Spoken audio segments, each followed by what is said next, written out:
Meu nome é Arthur. Ou era. Agora não tenho tanta certeza. Antes de tudo isso, minha vida era uma pintura cinzenta. Uma estrada longa e plana, sem fim à vista. Eu tinha um emprego que pagava o suficiente. O suficiente para não morrer de fome. O suficiente para me fazer voltar todos os dias. Eu morava em um apartamento pequeno. As paredes eram finas. Eu podia ouvir meus vizinhos respirando.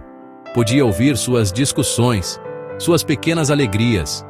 Isso fazia meu próprio silêncio parecer mais alto. Toda manhã, a mesma rotina. Acordar, ir para o trabalho, voltar para casa, dormir. Um ciclo de desespero silencioso. Uma vida de nada. Eu sonhava com mais. Não apenas dinheiro. Não apenas uma casa maior. Eu queria ser visto.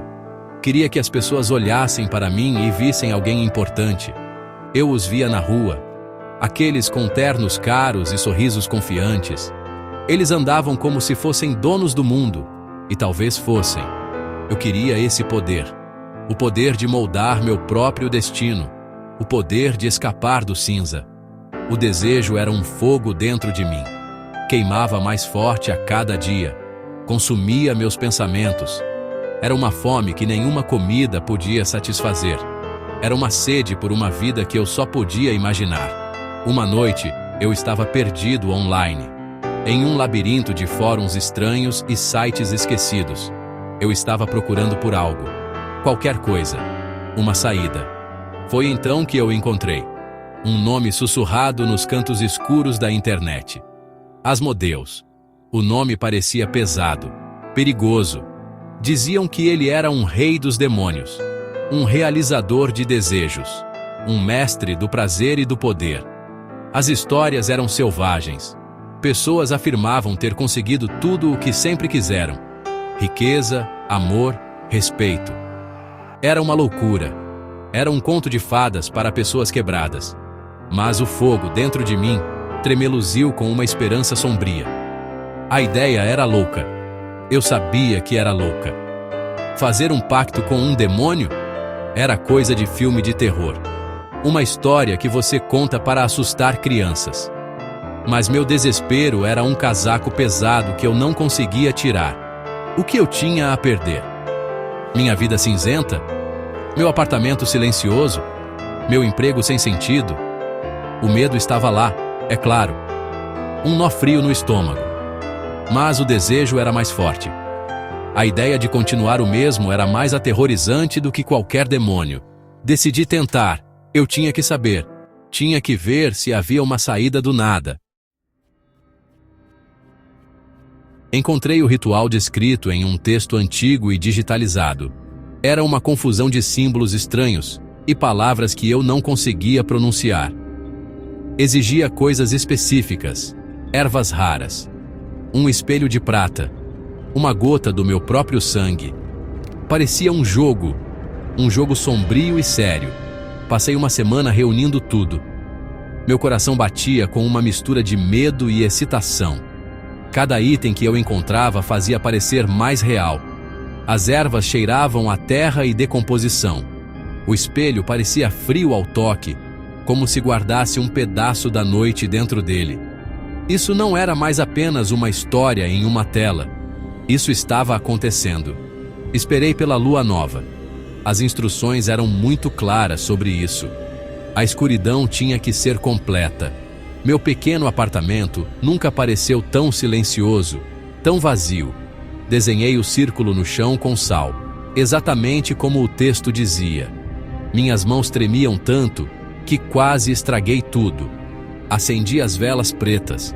A luz delas tremeluzia, projetando sombras longas e dançantes nas paredes. O quarto parecia diferente. O ar ficou espesso, pesado. Era difícil respirar. Fiquei no centro do círculo, meu sangue na ponta de um alfinete de prata, e pronunciei o nome. Asmodeus. No início, nada aconteceu. Apenas o som da minha própria respiração ofegante. As velas bruxuleantes. Senti-me um tolo. Um homem adulto brincando com magia em seu apartamento. Então, o ar ficou frio. Tão frio que machucou meus pulmões. As chamas das velas se esticaram, ficando de uma cor verde doentia antes de se apagarem completamente. Fui mergulhado em escuridão absoluta. Uma voz falou em minha mente. Não era um som. Era um pensamento que não era meu. Era suave como veludo, mas com uma ponta de poder ancestral. Você chamou? Disse. E eu soube. Ele estava aqui. Não conseguia vê-lo, mas podia senti-lo. Uma pressão no quarto. Uma presença que preenchia cada canto, cada sombra.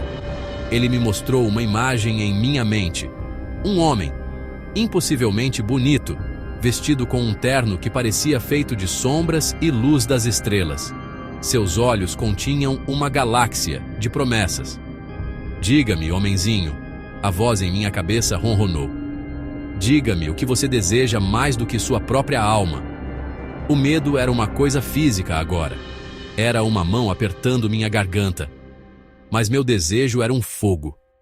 Eu quero poder, sussurrei na escuridão. Eu quero riqueza. Eu quero ser alguém. O pacto era simples. A voz dele detalhou os termos em minha mente. Ele me daria tudo o que eu pedisse. Uma nova vida. As portas da oportunidade se abririam para mim. O dinheiro fluiria para mim como um rio. As pessoas me respeitariam, me temeriam e me desejariam. Eu teria o poder que tanto ansiava. Em troca, ele pediu muito pouco. Ou assim parecia. Ele queria memórias. Não todas elas, apenas as boas. A primeira vez que senti verdadeira alegria. O amor dos meus pais. O calor de uma amizade genuína. Ele as arrancaria da minha mente, uma por uma, com o tempo. Parecia um preço pequeno. Memórias eram apenas fantasmas do passado. Na manhã seguinte começou. Recebi uma ligação. Uma oferta de emprego. Uma posição para a qual eu não era qualificado. O salário era o triplo do que eu ganhava. Eu aceitei. Claro que aceitei. Quando entrei no escritório, as pessoas me olhavam de forma diferente. Com respeito.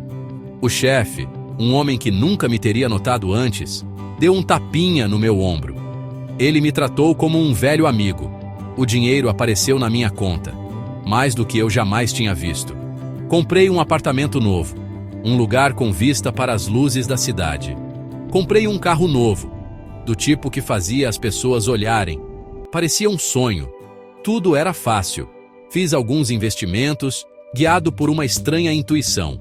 Todos deram certo. Massivamente. Logo, eu não estava apenas confortável. Eu estava rico. Realmente rico. Eu usava os ternos caros. Eu tinha o sorriso confiante. Eu andava como se fosse dono do mundo. E de certa forma, eu era. Mulheres que teriam passado por mim antes agora riam das minhas piadas e tocavam meu braço. Homens que antes eram meus superiores agora pediam meu conselho. Eu era poderoso. Eu era importante. Eu finalmente era alguém. E era melhor do que eu jamais imaginei. Era o paraíso. Por um tempo, esqueci o preço. Eu estava muito ocupado vivendo minha nova vida. A primeira memória que ele tirou foi pequena. O sabor do bolo do meu 8º aniversário. Percebi que ela tinha sumido quando um colega me ofereceu uma fatia do dele. Olhei para ela e não senti nada. Nenhuma nostalgia. Nenhum calor. Apenas um espaço vazio onde um sentimento feliz costumava estar. Foi uma sensação estranha, mas passou rapidamente. Eu tinha um negócio de milhões de dólares para fechar. Quem se importava com um bolo de aniversário antigo? O presente era muito brilhante, muito emocionante para se preocupar com as sombras desvanecidas do passado. As lacunas na minha memória ficaram maiores. Ele tirou a memória do rosto da minha mãe. Um dia, tentei imaginá-la, e não consegui. Havia apenas um vazio, um oval sem traços. O pânico foi um choque frio. Então, ele tirou a sensação do abraço do meu pai, o orgulho em seus olhos quando me formei. Ele tirou as risadas do meu único amigo de infância. Meu passado estava se tornando uma névoa, uma história que outra pessoa me contara. Eu estava cercado de luxo, por pessoas que me admiravam, mas sentia um vazio crescente. Um frio que nenhum casaco caro poderia aquecer. Eu estava me tornando um estranho para mim mesmo. A paranoia começou logo depois. Eu o via, não o homem bonito da minha visão. Eu pegava vislumbres de algo mais em reflexos. Em uma vitrine, em uma mesa polida, uma figura retorcida com muitos membros, um rosto de pura malícia. Era apenas por um segundo. Então, sumia. Comecei a evitar espelhos. Eu ouvia sussurros quando ninguém estava lá. A voz suave e aveludada, lembrando-me do nosso pacto, lembrando-me do que ele estava tirando. Eu era rico, eu era poderoso, e eu estava aterrorizado. Eu estava vivendo em uma bela gaiola, e as paredes estavam se fechando. O golpe final veio em uma noite fria de janeiro. Era o aniversário do nosso pacto. Eu estava na minha cobertura, sozinho. As luzes da cidade lá embaixo não significavam nada para mim. A voz veio, mais alta do que nunca. É hora do pagamento final. Eu implorei. Eu disse a ele para pegar o dinheiro, os carros, o apartamento, pegue tudo de volta. Uma risada fria ecoou em minha mente. Eu não quero suas coisas, ele ronronou. Eu quero a única coisa que lhes dá valor. Então, eu senti uma remoção fria e cirúrgica dentro da minha cabeça. Não era uma memória de alegria que ele estava tirando. Ele tirou meu desejo, o fogo que me impulsionou a fazer o pacto em primeiro lugar. A fome por mais, o anseio por poder, o sonho de uma vida melhor. Ele tirou tudo e não deixou nada em seu lugar. Acordei na manhã seguinte, cercado pela minha riqueza. Olhei para a cidade lá embaixo, para a arte cara nas minhas paredes, para o reflexo de um homem poderoso na janela, e não senti nada. Nenhuma alegria, nenhum orgulho, nenhuma ambição, nenhum medo, nenhum amor, nenhum ódio. Apenas um vazio vasto, cinzento e silencioso. Ele não tirou minha alma, ele tirou a capacidade de sentir uma. E eu finalmente entendi. O preço do pacto não era meu passado, era meu futuro. Eu tinha tudo. E agora, eu nunca mais desejaria nada. Para sempre.